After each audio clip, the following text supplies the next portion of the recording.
Hello guys, how are you doing? So इस episode की start होती है और हमें देखने के लिए मिलता है कि 12 काइंड गॉड बेस यहाँ पर मौजूद था। और हमें देखने के लिए मिलता है कि हाउचुन जैसे इसको देख रहा था तो फिर तुरंत ही उसकी तरफ को आगे बढ़ने लग रहा था। लेकिन सडनली वहाँ पर एक फॉर्मेशन बन गई थी और यहाँ पर हाउचुन इस फॉर्मेशन को देखने लग रहा था। चारों ही तरफ से काफ़ी सारे पिलर्स वगैरह आ गए थे और हमें देखने के लिए मिलता है कि यहाँ पर एल्डर हाउचुन को बताने लग जाते हैं कि जो कोई भी इस असेसमेंट को पास करेगा नाइट होल के, तो यहाँ पर वो ही आगे जाएगा। साथ ही वो ये भी बता रहे होते हैं कि पास्ट में कोई भी ऐसा बंदा नहीं रहा है जिसने इस असेसमेंट को इतनी आसानी से पास कर लिया हो, और बहुत ही कम ऐसे लोग हैं जिन्होंने इस असेसमेंट को पास किया है। जिसके साथ ही हमें देखने के लिए मिलता है कि वो चीज़ वहाँ से तुरंत ही गायब हो जाती है और फिर एक बार फिर से हाउचुन के सामने आती है। हाउचुन उसे देख के काफ़ी ज़्यादा हैरान था, लेकिन इतनी ही देर में वहाँ से काफ़ी ज़्यादा एनर्जी निकल रही थी और हमें देखने के लिए मिलता है कि हाउचुन का असेसमेंट अब स्टार्ट होता है, जहाँ पे उसके सामने काफ़ी ज़्यादा स्ट्रॉन्ग प्रेशर आने लगा होता है। हाउचुन इस प्रेशर को देख के कह रहा होता है कि प्रेशर कितना ज़्यादा स्ट्रॉन्ग है। और हमें देखने के लिए मिलता है कि यहाँ पर एक एल्डर आ चुके थे। उनको देखने के बाद हाउचुन कह रहा होता है कि ये तो वाकई में बहुत ही ज़्यादा ख़तरनाक लेवल का प्रेशर है, और इसे अगर मैं कंपेयर करूँ तो फिर पेडेस्टल से इसको कंपेयर किया जा सकता है। और हमें देखने के लिए मिलता है कि वो जो एल्डर उसके सामने आ चुके थे, उसका असेसमेंट लेने के लिए वो काफ़ी ज़्यादा स्ट्रॉन्ग नज़र आ रहे थे। और हाउचुन कह रहा होता है कि यहाँ पे तो बहुत ही ज़्यादा सॉलिड लाइट एटमॉस्फेयर है। और हमें देखने के लिए मिलता है कि हाउचुन की ये बात एकदम सही भी थी। असल में हाउचुन जब इस जगह पर मौजूद होता है तो तभी वो एल्डर वहाँ पर आ गए थे। और हमें देखने के लिए मिलता है कि यहाँ पर जैसे ही वो एल्डर उस जगह पर आते हैं तभी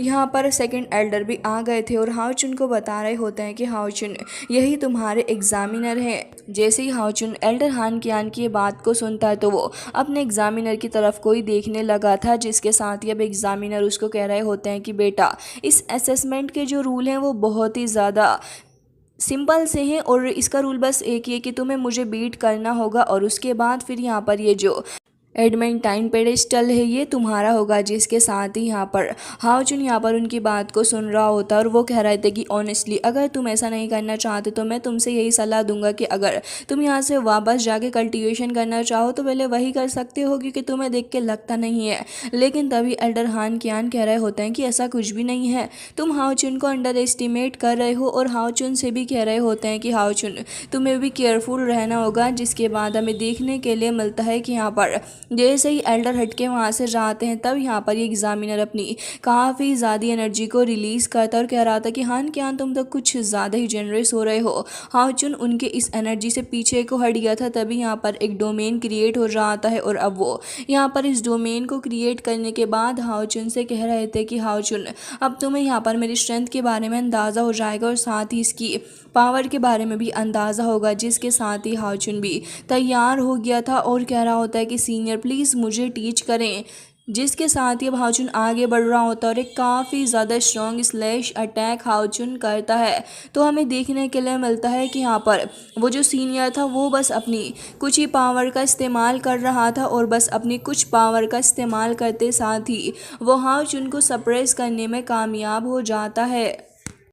जिसके बाद हमें देखने के लिए मिलता है कि यहाँ पर अब वो एल्डर बताने लगे थे कि ये जो एडमेस्टाइन बेस की पावर होती है इसकी पावर बहुत ही ज़्यादा ख़तरनाक है और इसको इंक्रीज़ भी किया जा सकता है और इससे स्ट्रेंथ भी जो होती है वो इन्हेंस होती है। साथ ही बंदे की स्किल भी इन्हेंस होती है, भले ही अटैक करने वाला कितना ही ख़तरनाक क्यों ना हो। तो यहाँ पर हमें देखने के लिए मिलता है कि इस असेसमेंट में जो सबसे ज़्यादा फ़ायदा हो रहा था वो इस एग्ज़ामिनर को ही हो रहा था और वो काफ़ी आसानी से हाउचुन को पीछे भी हटा देता है। जिसके बाद हमें देखने के लिए मिलता है कि हाउचुन वहीं धरती में जाके धंस गया होता है और एल्डर हान कियान जो थे वो हाउचुन के लिए थोड़ा सैड फील कर रहे थे। तभी यहाँ पर एग्जामिनर कहने लग जाता है कि मुझे लग रहा है कि इस बच्चे को नाइट हॉल के अंदर लेके आने के लिए अभी कुछ वक्त और लगेगा, प्रोबेबली इसे कुछ साल लग जाएंगे। लेकिन हाउचुन तभी काफ़ी तेज़ी के साथ उनके ऊपर अटैक करने के लिए आगे बढ़ता है। तो उस एल्डर को देखते हैं जो कि अगेन अपनी पावर का इस्तेमाल करता है और अगेन काफ़ी आसानी के साथ में हाउचुन को पीछे हटाने में वो कामयाब हो गया था। जिसके बाद हमें देखने के लिए मिलता है कि अब वो ये कहने लग जाते हैं कि एडमेंटाइन बेस की जो सेकंड पावर होती है उसके बारे में तुम्हें अंदाज़ा नहीं है। इसकी पावर है लाइट को एब्जॉर्व करने की, जिससे कि यहाँ पर एलिमेंट जो होते हैं स्पेस के अंदर बैटल के दौरान वो और भी ज़्यादा तेज़ी के साथ एब्जॉर्व होते हैं और उससे जो स्पिरिचुअल पावर होती है उस यूज़र की वो रिस्टोर हो जाती है, जिससे कि मैं और भी ज़्यादा स्ट्रॉन्ग पड़ गया हूँ। हाउचुन को देखते हैं जो कि उनकी बातों को इग्नोर करते हुए तुरंत ही आगे बढ़ता है और अपनी स्वॉर्ड का इस्तेमाल करते हुए फॉर्मेशन को क्रिएट करता है और फिर उसके बाद वो तुरंत ही तियानयुन फॉर्मेशन का इस्तेमाल करते हुए यहाँ पर sun burn and the sky नाम की टेक्निक का इस्तेमाल करता है और काफ़ी तेज़ी के साथ वो अटैक यहाँ पर बढ़ा देता है इस एल्डर की तरफ को।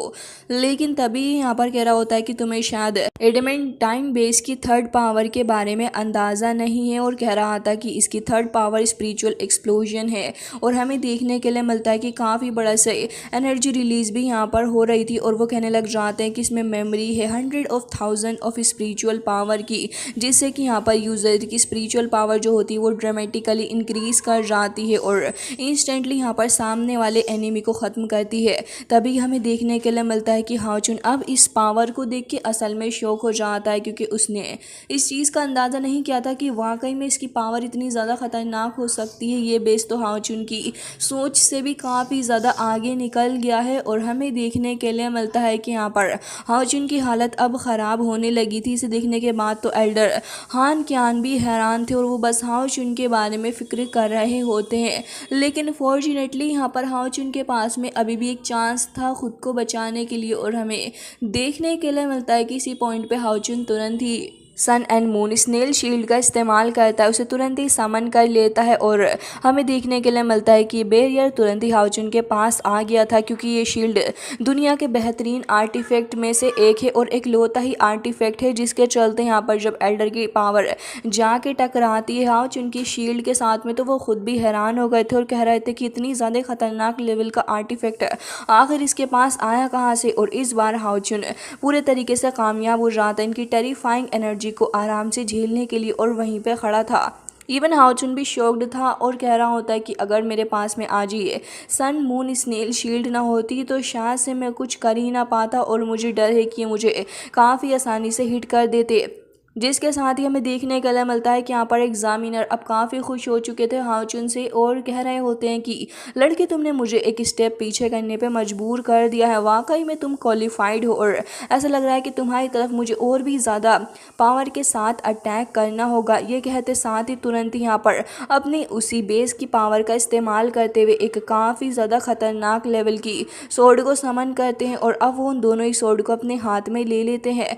जिसके साथ ही हमें देखने के लिए मिलता है कि अब वो कह रहे थे कि अब ये जो असेसमेंट है वो ऑफिशियली बिगिन होता है और काफ़ी तेज़ी के साथ हाउचुन की तरफ को अपनी सोर्ड लेके आगे बढ़ रहे होते हैं और लगातार काफ़ी सारे अटैक्स करके हाउचुन को पीछे भी हटा देते हैं। लेकिन हाउचुन इतनी आसानी से तो हार मानने वाला बिल्कुल भी नहीं था और हम देखते हैं कि यहाँ पर हाउचुन आगे बढ़ता है उनके ऊपर अटैक करने के लिए, लेकिन वो एल्डर के ऊपर अटैक तो कर देता है बट अनफॉर्चुनेटली एक बार फिर से एल्डर उसको पीछे को हटाने में कामयाब हो जाते हैं। जिसके बाद हाउचुन को भी अब काफ़ी गुस्सा आ चुका था, वो तुरंत ही अपने शूरा स्लैश का इस्तेमाल करता है जिससे कि उसे काफ़ी ज़्यादा पावर मिल रही थी और इस बार हाउचुन काफ़ी तेज़ी के साथ शूरा स्लैश अटैक करता है इस एग्जामिनर के ऊपर। एग्जामिनर को देखते हैं जो कि आसपास की काफ़ी सारी स्पिरिचुअल एनर्जी को गैदर कर लेता है और फिर जब वो उसको गैदर कर लेता है तो फिर उसको लेके काफ़ी ज़्यादा स्ट्रॉन्ग स्लैश अटैक करता है। दोनों के ही अटैक्स के बीच में काफ़ी ज़्यादा घमासान तरीके से यहाँ पर क्लैश होता है और फिर उसके बाद वो अटैक ख़त्म हो गया था। लेकिन इस बार हाउचुन अपने थंडर गोल्डन ड्रैगन का इस्तेमाल करते हुए उन दोनों को ही आगे बढ़ाने लग गया था और वो दोनों काफ़ी तेज़ी के साथ एग्जामिनर की तरफ को ही बढ़ रहे थे। लेकिन चूंकि वो एग्जामिनर है और हाउचुन का एग्ज़ाम वही ले रहा है तो इसके वो हाउचुन से नेचुरली ज़्यादा स्ट्रॉन्ग था और हमें देखने के लिए मिलता है कि इस बार वो एक काफ़ी ज़्यादा ख़तरनाक से ड्रैगन को समन कर लेता है और उसके हेड पे सवार होकर आगे आ गया था और हाउचुन से टक्कर लेने लग जाता है। यहाँ पर सिचुएशन काफ़ी क्रिटिकल हो चुकी थी और हाउचुन भी मजबूर होकर पीछे हट जाता और कह रहा था कि सीनियर की टैक्टिक्स तो वाकई में काफ़ी ज़्यादा कमाल की है। हाउचुन देख ही रहा था लेकिन सीनियर एक बार फिर से अटैक करने लग जाता है। हाउचुन जब इसकी टैक्टिक्स को देखता है तब वो अंदाज़ा लगा पा रहा था कि इस तरीके की टेक्निक को इसने कहीं और भी देखा है और उसे याद आता है कि ये तो यहाँ पर उसके फ्रेंड यू की सीक्रेट टेक्निक है। और जैसे ही उसे ये चीज़ रियलाइज़ होती है तुरंत यहाँ पर अपनी बैप्टिस्मो फ्लाइट का इस्तेमाल करता है और अब काफ़ी ज़्यादा ख़तरनाक लेवल पे यहाँ पर अपनी सीक्रेट टेक्निक का इस्तेमाल कर देता है। वो एल्डर को देखते हैं जो कि खुद भी काफ़ी ज़्यादा हैरान हो गए थे और कह रहे होते हैं कि एक्चुअली तुमने इस स्किल को सीख लिया उस केव के अंदर, वाकई में तुमने कमाल कर दिया है। और तुरंत ही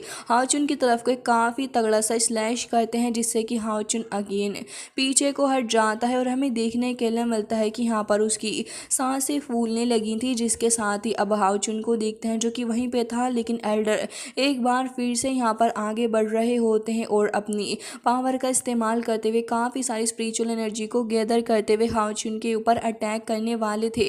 लेकिन हाओचुन जो होता है वो भी काफ़ी तेज़ी से आगे बढ़ते हुए इनके ऊपर एक इंस्टेंट अटैक करता है। बट अगेन एज ऑलवेज हाओचुन एक बार फिर से पीछे को हट जाता है। लेकिन इस बार हाओचुन हार मानने को तैयार नहीं था, वो लगातार एक और अटैक करने के बारे में सोच रहा होता है और आसपास की काफ़ी सारी एनर्जी को वो जमा करने लगा था।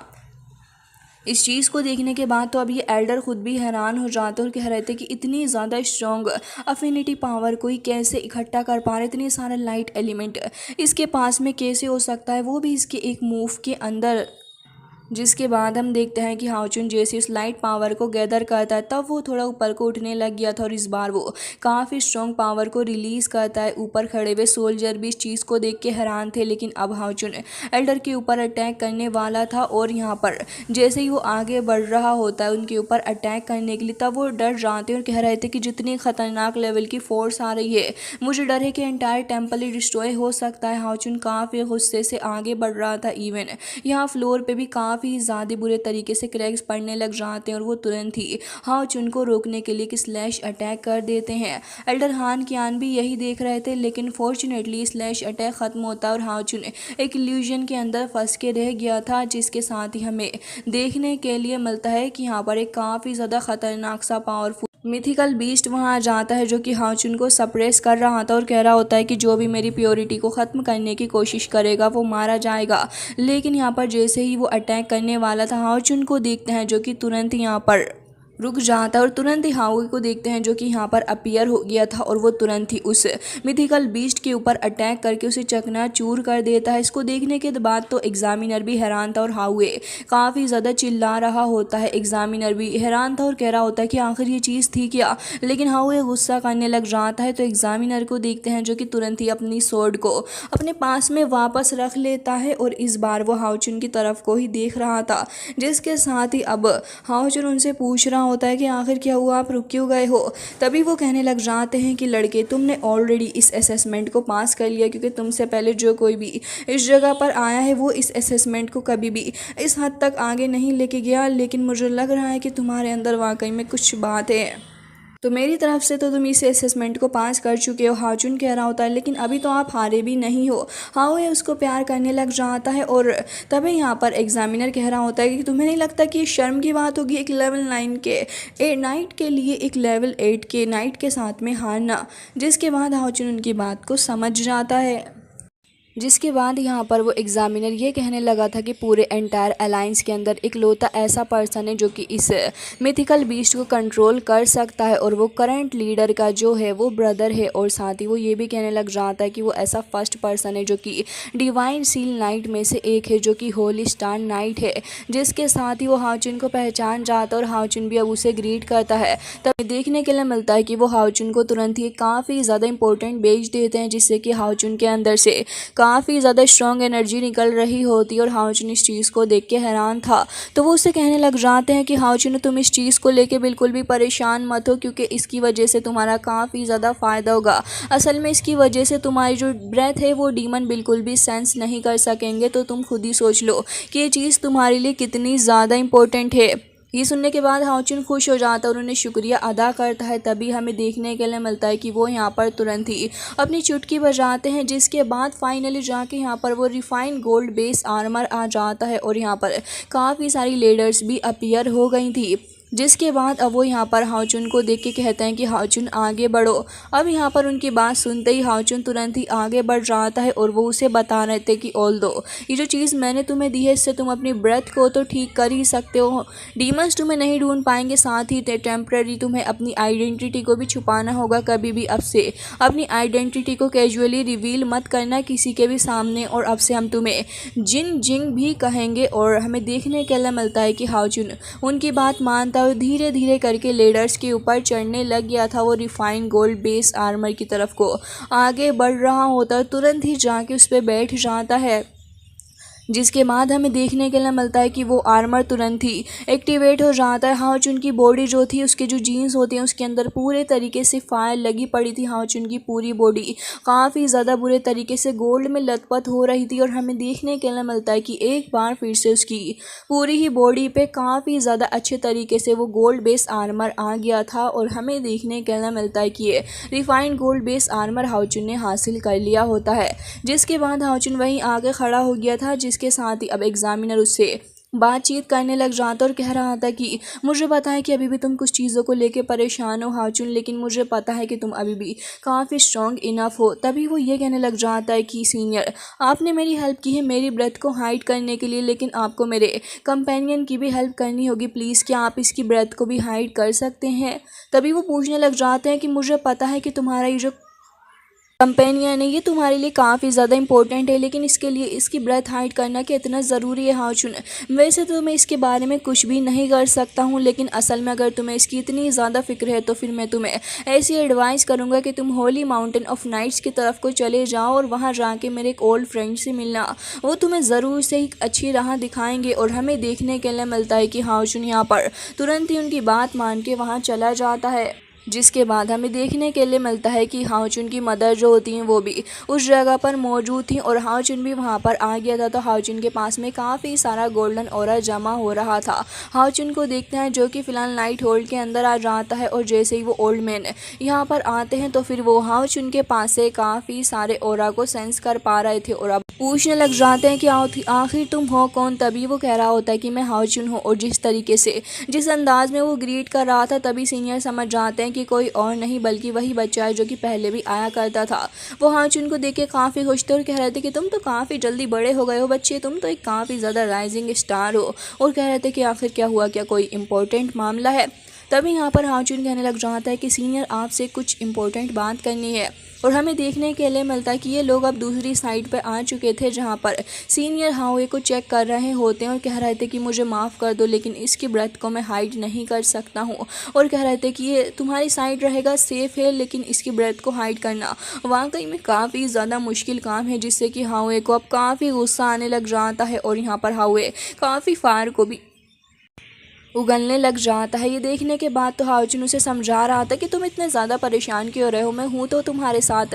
जिसके साथ ही वो हाओचुन से ये भी कह रहे थे कि अच्छा तो तुम्हें अपनी आइडेंटिटी हाइड करके रखनी है, तो इसके लिए मेरे पास में एक दूसरा आइडिया भी है। और हमें देखने के लिए मिलता है कि ये लोग रात के वक्त एक अलग सी जगह पर आ जाते हैं जहाँ पर हमें काफ़ी सारे यूनिकॉर्न्स दिखाए जाते हैं। और हमें देखने के लिए मिलता है कि सीनियर एक यूनिकॉर्न को काफ़ी प्यार भरी नज़रों से देख रहे थे। हाओचुन भी नज़ारे को देख के काफ़ी ज़्यादा खुश था, लेकिन तभी यहाँ पर एक और सतरंगी सा यूनिकॉर्न आ जाता है और वो तुरंत ही यहाँ पर आने के बाद हाओचुन को देखने लगा था। हाओचुन भी उसे देख के काफ़ी खुश होता है। असल में हाओचुन इससे पहले भी मिल चुका है और तब वो कहने लग जाता है कि डियर सन ऑफ लाइट, मुझे भी आपसे मिले हुए काफ़ी वक्त हो चुका है। और साथ ही कह रहा होता है कि मैं ऐसा महसूस कर पा रहा हूँ कि आपके ये जो लाइट का ऑरा है वो बहुत ही ज़्यादा स्ट्रॉन्ग होता जा रहा है। साथ ही वो ये भी पूछने लग जाता है कि आखिर आप इस जगह पर आए हैं, असल में मैटर क्या है, आप मुझे इसके बारे में बता सकते हैं। तो हाओचुन उससे कहने लग जाता है कि मैं यहाँ पर आया हूँ ताकि तुम मुझे असिस्ट कर सको।